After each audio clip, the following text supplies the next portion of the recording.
High দর্শক বন্ধুরা, আপনারা সবাই দেখতে পাচ্ছেন আমার বাড়ির পিছনের যে পেঁপে চারাগুলো রোপণ করেছিলাম সেই পেঁপে বাগানটি।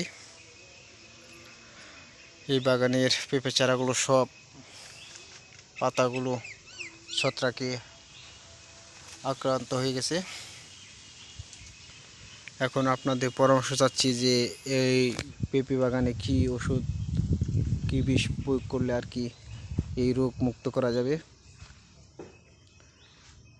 এই রোগগুলো নির্মূল করা খুবই প্রয়োজন, নইলে যে আমি আশা করি যে পেঁপে বাগানটি করেছি আমার এই পেঁপে বাগানে পুরো লস হয়ে যাবে।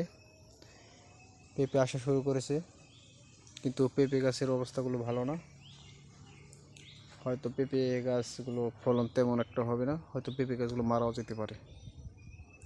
এখন যারা যারা অভিজ্ঞ আছেন প্লিজ তারা আমাকে কিছু পরামর্শ দিয়ে সাহায্য করবেন।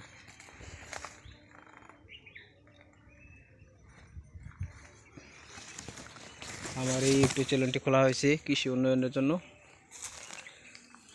আপনারা আমাদের কিছু পরামর্শ দিয়ে কিছু শেখাবেন, আর আমি যদি কিছু পরামর্শ দিতে পারি তো আমি আপনাদের কিছু পরামর্শ দিয়ে সাহায্য করব।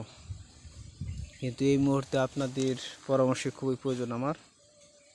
দয়া করে আপনারা আমাকে পরামর্শ দিয়ে সাহায্য করুন।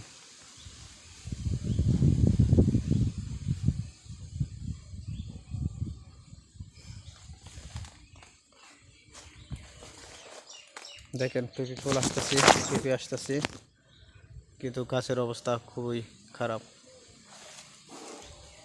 এই গাছটি দেখেন খুবই শক্তিশালী হয়ে উঠেছে, কিন্তু উপরের অবস্থা খুবই খারাপ। পাতাগুলো লালচে হয়ে গেছে, কুচরি মুচরি ধরে যাচ্ছে। যারা যারা আমার ভিডিওটি দেখেন সবাই চ্যানেলটি সাবস্ক্রাইব করে দিবেন, আর আপনাদের পরামর্শগুলো আমাকে জানাবেন। সবাইকে ধন্যবাদ।